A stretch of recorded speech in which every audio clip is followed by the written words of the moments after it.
오늘 주시는 하나님 말씀 보겠습니다. 계시록 3장 14절로 16절 말씀까지 먼저 보겠습니다. 신약성경 요한계시록 3장 14절로 16절 그리고 22절 이렇게 보겠습니다. 요한계시록 3장 14절로 16절 우리 다 함께 합독하겠습니다. 다 같이 읽습니다. 라오디게아 교회의 사자에게 편지하라. 아멘이시요 충성되고 참된 증인이시요 하나님의 창조의 근본이신 이가 이르시되 내가 내 행위를 아노니 내가 차지도 아니하고 뜨겁지도 아니하도다. 네가 차든지 뜨겁든지 하기를 원하노라. 네가 이같이 미지근하여 뜨겁지도 아니하고 차지도 아니하니 내 입에서 너를 토하여 버리리라. 아멘. 22절 한 절 더 봅니다. 귀 있는 자는 성령이 교회들에게 하시는 말씀을 들을지어다. 아멘. 오늘 큰 신앙으로의 도약이라는 제목으로 함께 말씀을 나누려고 합니다. 오늘 22절 말씀을 우리가 읽었는데요. 귀 있는 자는 성령이 교회들에게 하시는 말씀을 들어라. 오늘 본문 이제 13절 말씀에도 같은 말씀이 반복되고 있죠. 이것은 예수님께서 자주 쓰시는 표현 방법이었습니다. 귀 있는 자는 들어라. 귀 있는 자는 들어라. 이것은 곧 라오디게아 교회를 향한 오늘 본문에서의 도전적인 메시지입니다.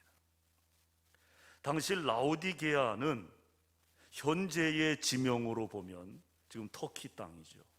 터키의 파무칼레라고 하는 아주 유명한 온천 관광지가 바로 이 성경에 언급되고 있는 라오디게아입니다. 그 당시 라오디게아는요, 소아시아에서 가장 부유한 금융도시였고요, 양모, 양털이죠. 그 양모 산업의 본산지인 상업도시였습니다. 또 특이하게도 안약 개발의 본부였던 의학대학의 중심지이기도 했습니다. 그러니까 이 라오디게아라고 하는 이 도시가 이제 굉장히 번성하고 또 이제 부유했던 이제 그런 도시임을 우리가 알 수 있겠죠. 그렇게 부유한 도시이다 보니까 막대한 돈을 들여서 수리시설을 갖추고요, 인근 두 군데의 도시로부터 이제 물을 사다가 파이프 라인을 연결해서 이제 물을 끌어다가 썼는데, 먼저는 이제 히에라볼리스라고 하는 그 도시에서 온천수를 끌고 왔습니다. 온천수를. 또 골로새 도시에서는 생수를 이제 수입해서 이제 생수를 이제 먹었던 거죠. 이게 돈이 없으면 불가능한데, 그만큼 이 라오디게아가 이제 돈이 많고 부유한 도시다 보니까 그렇게 워터 채널을 연결해서 온천수를 끌고 오고 생수를 이제 들여와서 그렇게 먹었다는 거죠. 그런데 약 그 수도관이 이 워터 채널이 한 10km 정도 되다 보니까 이제 물이 흘러오는 과정에서 온천수는 이제 식게 되는 거죠. 또 생수는 그 시원함이 이제 감아여져서 미지근하게 되었다는 것입니다. 그러니 뭐 여러분 생각해 보세요. 이제 생수를 우리가 시원한 맛의 생수를 먹는데 이게 한 10km 정도 수도관을 지나오다 보니까 그 물이 이제 미지근해진 거죠. 미지근해진 거죠. 그러니 그 물 맛이 오죽하겠느냐라고 하는 것입니다.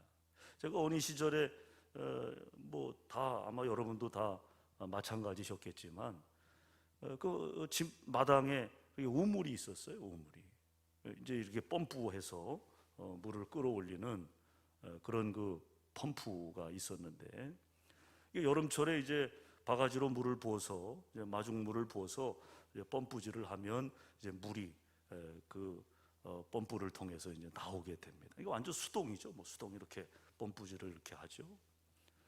근데 좀 한동안 이렇게 물을 받아내고 나면 여름에 그 지하에서 아주 시원한 물이 올라와요. 시원한 물이. 그러면 그 물로 등목도 하고 이제 그랬던 기억이 납니다. 그런데 이제 물을 이렇게 받아 놓잖아요. 큰 이제 다라 같은데 이렇게 물통에 물을 담아 놓게 되면 여름에 이제 온도가 올라가니까 그 물도 같이 이제 미지근해집니다. 그 물로 샤워하면 그 샤워하는 맛이 나지 않아요. 시원함이 없으니까. 아마 그런 경험 다 해보셨으리라 생각이 됩니다. 우리가 더운 음식이나 찬 음식은 먹을 만하지만 미지근한 음식은 어떻습니까? 참 먹기 거북하죠. 뭐 예를 들어서 해장국이나 설렁탕 이런 음식들은 우리가 뜨겁게 끓여서 펄펄 끓여서 먹어야 맛이 있는데, 이게 만약에 식었다고 생각해 봐요. 미지근하다고 생각해 보십시오. 얼마나 먹기에 느끼하겠습니까? 특히 한여름에 미지근한 콜라나 탄산음료의 맛은 정말 구역질이 날 정도 아닙니까? 그런데 라오디게아 교회의 교인들이 이런 신앙생활을 하고 있었다라고 하는 것입니다. 생활이 편안하고 안정되다 보니까 신앙생활의 생동감이 떨어지는 거죠. 말 그대로 뜨뜻미지근한 것입니다. 여러분, 이렇게 좋지도 않고 나쁘지도 않다라는 뜻을 가진 영어 단어가 있는데요, 그 영어 단어가 바로 mediocre이라고 하는 영어 단어가 있습니다. 이 mediocre이라고 하는 이 단어의 뜻을 직역하면요, 보통밖에 안 되는, 보통밖에 썩 좋지 않은, 그러니까 이게 뭐 좋은 것도 아니고 나쁜 것도 아니고 그냥 그 어중간한 것, 그것을 나타내는 단어가 바로 이 mediocre이라고 하는 영어 단어입니다. 이 단어의 문자적 의미를, 쉬운 예로 이 단어의 문자적 의미를 보면, 이제 산 봉우리가 있잖아요. 산 꼭대기가 있고 산 아래가 있지 않습니까? 이 mediocre이라는 거는 산 꼭대기도 아니고 아래도 아니고 그 중간지대를 말하는 거예요. 중간지대. 어정쩡한 거죠. 어정쩡.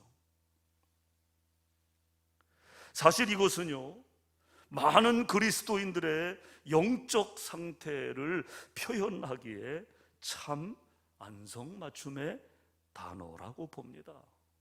왜냐하면 오늘 우리의 영적 상태는요, 산에 오르다가 중간쯤에서 멈춰버렸다고 비유할 수 있기 때문에 그렇습니다. 더 올라가지도 않고 그렇다고 내려가지도 않고 그냥 그 어정쩡한 지점에 머물러 있는 신앙인들이 많다는 것입니다. 이것은 뭐 예수를 믿는 것도 아니고 안 믿는 것도 아니고 그런 경우를 우리가 얼마나 많이 봅니까? 좀 뚜렷하게 내가 그리스도인이라고 하는 이런 믿음을 당당히 드러낼 수 있어야 하는데 그렇게 살지 못하는 거죠. 여러분, 예수님께서 우리에게 원하시는 것은요, 이런 어중간한 상태가 아니라는 것입니다. 그러면 오늘 내 신앙의 상태는 어떻습니까? 믿음이 있는 것도 아니고 없는 것도 아니고 열심을 내는 것도 아니고 안 내는 것도 아니고 헌신을 하는 것도 아니고 안 하는 것도 아니고 교회를 사랑하는 것도 아니고 사랑하지 않는 것도 아니고 그야말로 회색 신자, 비트윈 크리스찬은 아니냐라고 하는 것입니다. 즉 중간에 사이에 이렇게 어정쩡하게 위치해 있는 그것을 회색 신자라고 하거든요. 회색 신자, 회색지대 같은 의미입니다. 여러분, 신앙은 어떤 상태인, 여러분의 신앙은 어떤 상태인 것 같습니까? 뜨뜻미지근하지는 않습니까? 그렇게 판단된다면 그것을 바꿔야 한다는 거예요. 믿습니까? 그것을 바꿔야 한다. 바꿔야 한다. 자, 여러분, 그렇다면 오늘 우리의 신앙에 어떤 체인지가 필요할까요? 먼저 지성에서 영성으로의 체인지가 필요하다는 것입니다. 한번 따라합시다. 지성에서 영성으로의 체인지가 필요하다. 믿습니까? 여러분, 우리나라 초대 문화부 장관을 지냈고 또 우리나라를 대표하는 지성인 중에 한 분으로 꼽히던 이어령 교수가 있어요. 얼마 전에 하나님의 부름을 받았죠. 그가 예수님을 영접한 것은 그리 오래되지는 않았습니다. 독실한 크리스찬이었던 그의 딸을 통해 미국에 거주하던 그의 딸을 통해 또 그 딸이 암에 걸려 투병하며 하나님의 부르심을 받기까지의 과정을 통해 이어령이라는 자연인, 지성의 가치를 최고로 여기며 지성의 바벨탑을 쌓아 올렸던 그가 암으로 투병하며 시한부 인생으로 누구나 두려워해야 할 죽음 앞에서 천국 소망으로 그 두려움을 이겨내고 예수 그리스도 안에서 평화를 누리는 그 딸의 모습을 보면서 그는 충격을 받게 되었고요. 어떻게 저럴 수 있을까? 누구나 죽음 앞에 사지를 떨고 죽음 앞에 두려워하는 것이 마땅한데 죽음을 두려워하지 않는 그 딸의 모습을 통해서 아버지 이어령은 충격을 받게 된 것입니다. 그리고 마침내 그 딸이 전하는 예수님을 만나고 영접하게 되었어요. 그리고 그가 예수를 만나고 난 후 그는 기회가 주어지는 대로 감동적인 간증을 했습니다. 그 간증의 골자가 뭐냐면 바로 이것입니다. 이성과 지성의 수준에서 영성의 수준으로 체인지 되어야 한다. 지성의 최고봉에 있던 그가 이제는 거기에 머무는 것이 아니라 거기에서 영성으로 나아가야 한다. 그는 시간이 주어질 때마다 그렇게 간증하며 호소했다고 합니다. 즉 사실주의적 인생관에서 초월적인 신앙으로 거듭나야 한다는 거죠. 우리는 물론 사실에 대한 중요성을 인정해야 합니다. 그러나 여러분, 이 세상은 사실 너머에 초월적인 것들이 존재한다는 거죠. 영적인 영역이 존재한다는 것입니다. 그 신앙으로 우리가 점프해야 한다라고 하는 거죠. 이어령 교수는 임종 전까지 오직 예수만을 자랑하며 살다 간 진정한 그리스도인이었습니다. 여러분, 머리는 차갑게 가슴은 뜨겁게라는 말이 있어요. 이 시대는요, 머리의 사람보다 가슴의 사람을 필요로 합니다. 하나님은 머리 좋은 빌립보다 가슴이 뜨거웠던 베드로를 더 크게 쓰시고 축복하셨습니다. 사도 바울도 이성과 지성의 한계에서 성령의 사람으로 점프하고 비상함으로 역사의 한 획을 긋는 위대한 그리스도인이 되었다는 거예요. 오늘 우리도 마찬가지로 이 시대를 깨우는 하나님의 능력의 도구로 쓰임받기를 원한다면 얄팍한 지성적 자만심을 내려놔야 합니다. 그리고 성령의 은혜에 대한 갈망과 목마름으로 사모하며 나아갈 때 뜨거운 영성의 사람으로 변화될 뿐만 아니라 위대한 인생을 살아가게 될 줄로 믿습니다.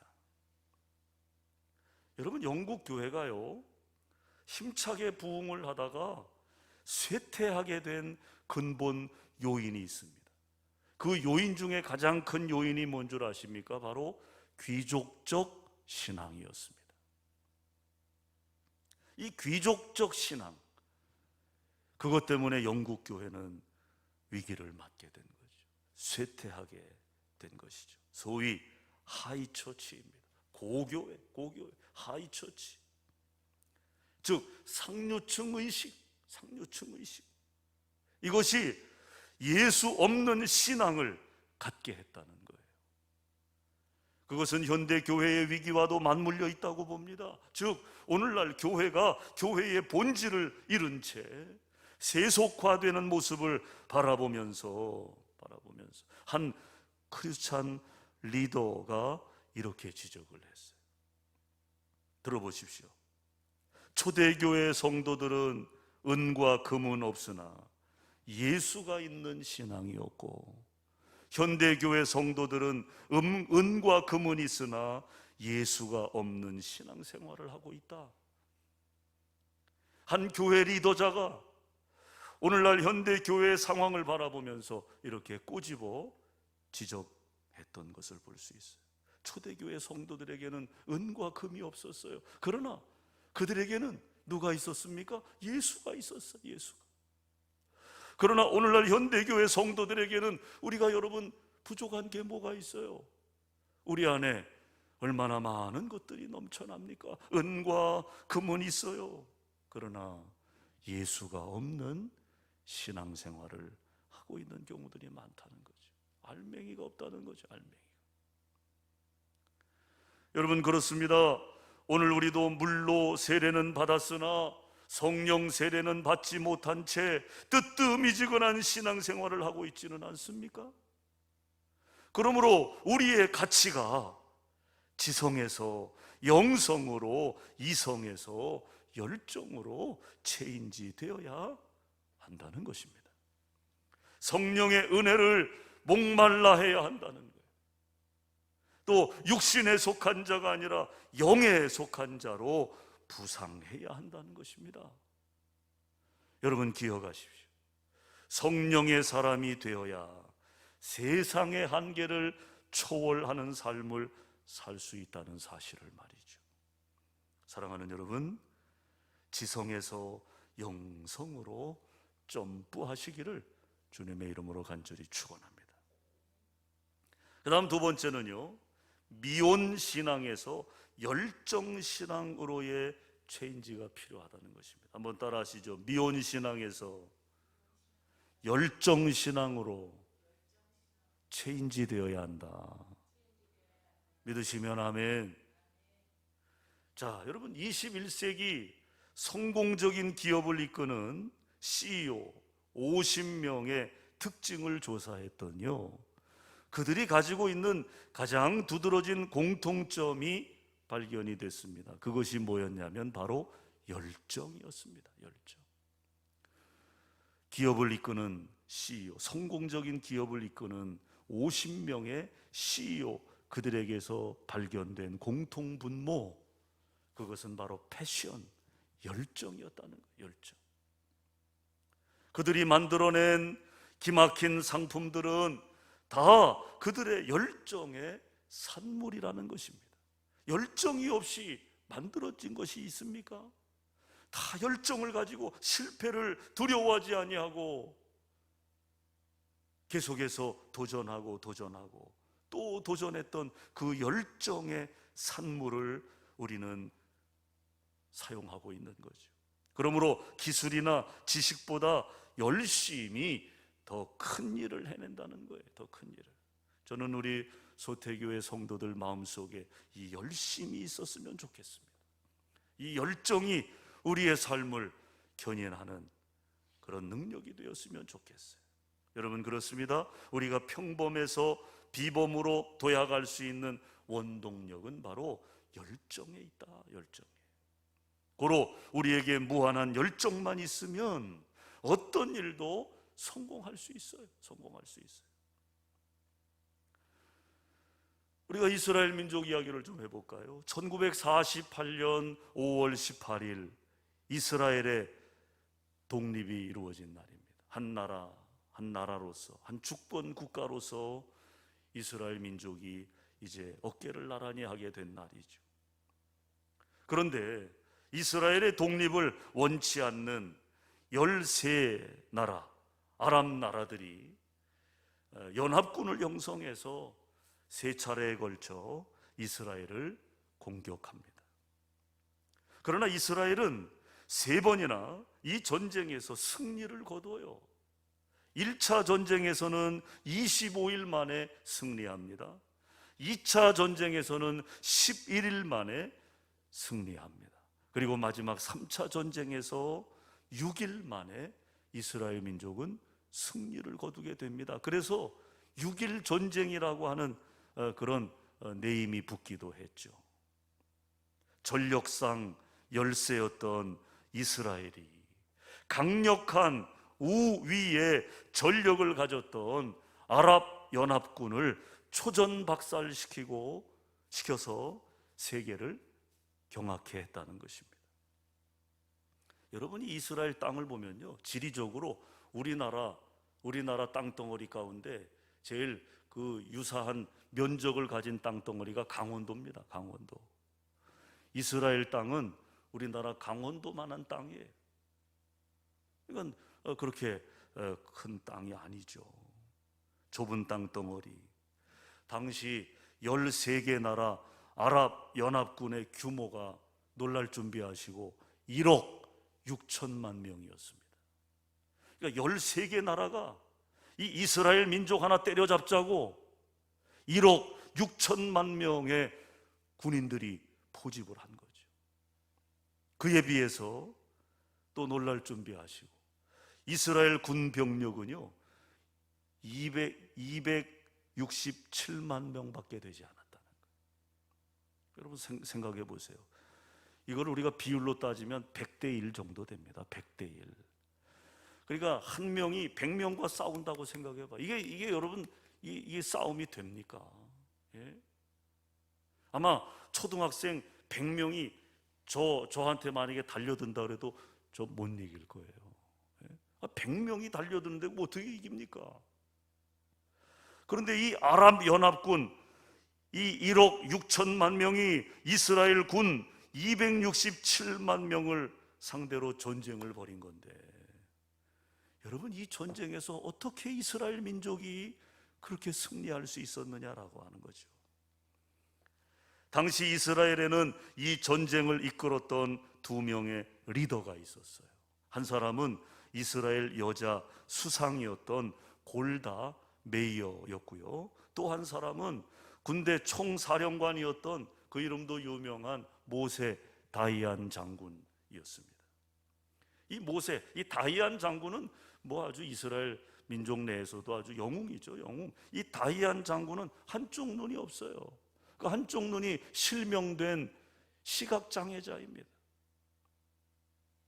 이 두 사람이 이스라엘 민족의 승리를 이끌었던 리더였다는 거죠. 전쟁 후 승리의 비결을 묻는 인터뷰에서 수상인 골다 메이어는 이렇게 짧게 이야기했습니다. 나는 못났기에 열심히 기도했고 또 공부했습니다. 그게 여자 수상의 답이었어요. 나는 못났기 때문에 기도했다는 거예요. 하나님 앞에 기도했다는 거죠.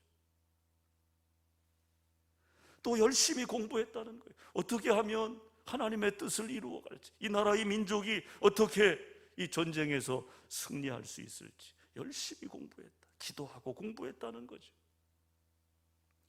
그리고 모세 다이안 장군은 그 인터뷰에서 이렇게 답을 했습니다. 우리는 이번 전쟁에서 새로운 무기를 사용했습니다. 우리는 전쟁에 나가는 모든 병사들의 호주머니에 아모스 9장 14절 15절이 적힌 종이를 그들의 가슴 속에 넣어주었습니다. 우리의 승리는 바로 이 최신 무기 덕분이었습니다. 하나님의 말씀은 병사들의 가슴에 불타는 애국심과 승리 뒤에 얻을 미래 비전을 품게 함으로 승리를 얻게 했습니다. 다이아는 그렇게 답을 했어요. 자, 이 아모스 9장 14절 15절이 어떤 말씀이기에 이스라엘 병사들로 하여금 이 말도 안 되는 이 싸움에서 그들로 하여금 승리를 이뤄낼 수 있었을까? 한번 좀 찾아보시죠. 아모스 9장 14절 15절입니다.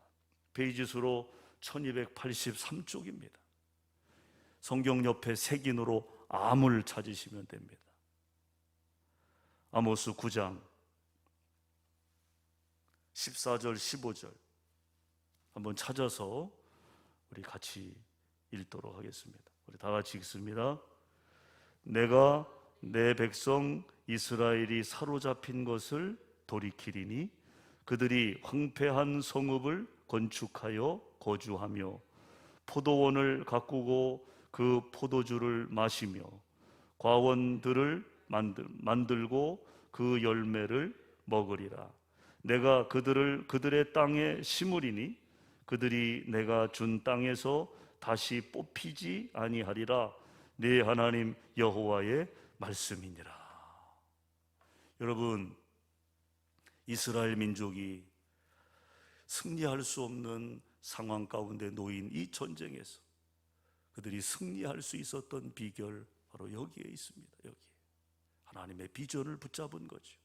지도자가 하나님 앞에 기도했어요. 하나님의 말씀을 병사들의 호주머니 안에 적어 그 말씀을 품게 했습니다. 하나님께서 우리 민족을 구원하신다는 거죠. 하나님께서 우리 민족이 뽑혀지지 않도록 붙잡아 주시고 인도해 주신다는 거죠. 그리고 포도원을 가꾸고 또 포도주를 마시며 과원들을 만들고 그 열매를 먹게 되리라. 이것은 비전에 대한 말씀 아닙니까? 지금은 위기이고 어려움이지만 그러나 하나님께서 역사하셔서 우리의 미래와 비전이 찬란하게 빛나는 그런 멋지고 화려한 미래를 하나님이 준비하신다는 거죠. 그 땅에 심으신다. 이 확신 가지고 1억 6천만 명이나 되는 아랍 연합군을 상대로 267만 명이 전쟁을 해서 승리하게 됐다는 것입니다. 여러분, 이스라엘의 승리는 세계 전쟁사에도 도저히 이에 불과한 승리였다는 거죠. 물론 첫째는 하나님의 도우심이 있었기 때문입니다. 여러분, 첫 번째 1차 전쟁 때 아랍 연합군 방향으로 거대한 모래바람이 일어났다고 합니다. 그러니까 모래바람을 이렇게 이제 안고 전진을 해야 되니까 얼마나 어렵겠어요. 그 모래바람 때문에 1차 전쟁에서 아랍 연합군이 실패했다는 거죠. 그 다음에 2차 전쟁 때는 어디선가 벌떼가 날아왔다고 합니다. 벌떼가 날아와서 아랍 연합군 병사들을 쏘는 거죠. 그러니까 벌을 피해 살겠다고 이리저리 흩어지다 보니까 2차 전쟁 때도 그들이 실패하고 말았다는 거예요. 그 다음에 마지막 3차 전쟁 때는 하늘에서 불비가 내렸다고 합니다. 그래서 앞으로 진군할 수가 없어서 결국에는 6일 만에 이스라엘 군대에 의해 패배하고 말았다는 거죠. 실제로 전투기 조종사가 그 불비 내리는 장면을 사진을 찍어서 공개해서 그것이 화제가 되기도 했다는 거예요. 여러분, 그렇습니다. 우리가 이해할 수 없는, 상상할 수 없는 그런 하나님의 도우심이 있는 것입니다. 이스라엘 민족이 광야 40년을 생존할 수 있었듯이 하루도 살 수 없는 환경에서 하나님의 도우심으로 그들이 살 수 있었던 것처럼 하나님을 신뢰하고 하나님을 의지하는 하늘 백성들의 삶을 하나님은 이렇게 입체적으로 우리가 상상할 수 없는 방법을 동원해서 보호하시고 인도해 가시는 줄로 믿습니다. 여러분, 이렇게 국민들의, 이스라엘 민족의 열정이 나라를 위대하게 만들었다는 거예요. 그래서 우리나라도 마찬가지예요. 우리나라도 이런 열정이 우리 안에 회복되어야 될 줄로 믿습니다. 여러분, 하나님은 가슴에 불이 있는 사람을 크게 쓰세요. 성령님은 불의 영이십니다. 열정의 영이십니다. 원래 라오디게아 교회는요, 아키뽀라고 하는 사람이 세웠어요. 이 사람이 처음에는 굉장히 열심이었다고 합니다. 그런데 세월이 지나가면서 그 열정이 식어진 거예요. 열정. 뭐 사랑도 그렇잖아요. 우리가 막 그냥 뜨겁게 열렬히 사랑하다가 어느 순간부터 그 사랑이 식어질 때가 있지 않아요? 이 아키뽀가 처음에는 아주 열심을 다해 교회를 섬기고 수고했는데 이제 시간의 흐름 속에서 그 열정이 식어진 거예요. 나중에는 냉담한 지도자가 되었습니다. 그래서 골로새서 4장 17절 말씀을 보면 라오디게아 교회 지도자를 향한 바울의 권면이 나오는데 거기 아키뽀가 언급이 되고 있습니다. 바울이 이렇게 이야기합니다. 아키뽀에게 이르기를 주 안에서 받은 직분을 삼가 이루라고 하라. 그러니까 직분에 충실해라, 맡겨진 사명에 충실해라 라고 하는 바울의 권면이 그렇게 하지 못했던 거예요. 열심히 식어지고 냉랭해진 그런 지도자를 향하여 바울은 권면을 합니다. 일침을 놓은 거죠. 일침을. 그러나 아키뽀는 결국에 그 열정을 회복하지 못합니다. 그래서 골로새서 4장 12절 13절을 보면요, 거기 누가 나오냐면 에바브라라고 하는 사람이 나오는데 이 에바브라가 바로 아키뽀를 대신해서 새로운 지도자로 세워진 인물이라는 것입니다. 뭡니까? 하나님은요, 열정이 식은 자와는 함께 하시지 않는다 그 말이에요. 오늘 우리가 어떻게 내 열정을 끝까지 지키고 가느냐, 이게 중요한 거예요. 이게 중요한 거죠. 열정이 식어지면 우리는 위험에 처하게 되는 것입니다. 열정이 식어지면 하나님은 우리와 함께 하시지 않는다는 사실을 우리는 기억해야 합니다. 그러므로 우리는 더 이상 미온적인 신앙에 머물지 말고 열정신앙으로 나아가야 될 줄로 믿습니다. 여러분, 오늘 우리는 성령의 음성을 들어야 합니다. 오늘 22절에 말씀했죠. 귀 있는 자는 성령이 교회들에게 하시는 말씀을 들을지어다. 사랑하는 여러분, 열심을 품으십시오. 하나님은 열정을 품고 사는 사람을 축복의 모델이 되게 하십니다. 그 가슴 속에 뜨거운 불이 있었던 사도 바울은 이렇게 호소합니다. 로마서 12장 11절 부지런하여 게으르지 말고 열심을 품고 주를 섬기라. 열심을 품고 주를 섬기라. 이제 더 이상 뜨뜨미지근하게 신앙생활하지 말고 또 차가운 이성의 사람으로 스스로 한계 속에 갇히지 말고 성령 안에서 뜨거운 열정을 품고 인생사를 풀어가는 초월적인 영권의 사람으로 거듭나게 되시기를 주님의 이름으로 간절히 축원합니다. 축원합니다. 기도하겠습니다. 은혜로우신 하나님 감사합니다. 오늘 우리가 하나님의 사람으로 변화되어지기를 원하고 지성에서 영성으로 나아가기를 원합니다. 우리의 삶에 열정이 충만하기 원합니다. 그래서 뜨거운 가슴을 안고 우리에게 주어진 사명을 기쁨으로 감당하며 하나님의 영광에 이르는 삶을 살아갈 수 있도록 아버지여 도와 주시옵소서. 이제 꽃피는 봄이 도래하고 있습니다. 하나님, 환경적 변화 속에 여전히 우리의 마음이 어두움과 추위에 갇혀 있지 않게 하시고 어깨를 펴고 다시금 우리에게 주어진 사명을 향하여 영적 에너지를 발할 수 있는 믿음의 성도들이 다 되도록 축복해 주시옵소서.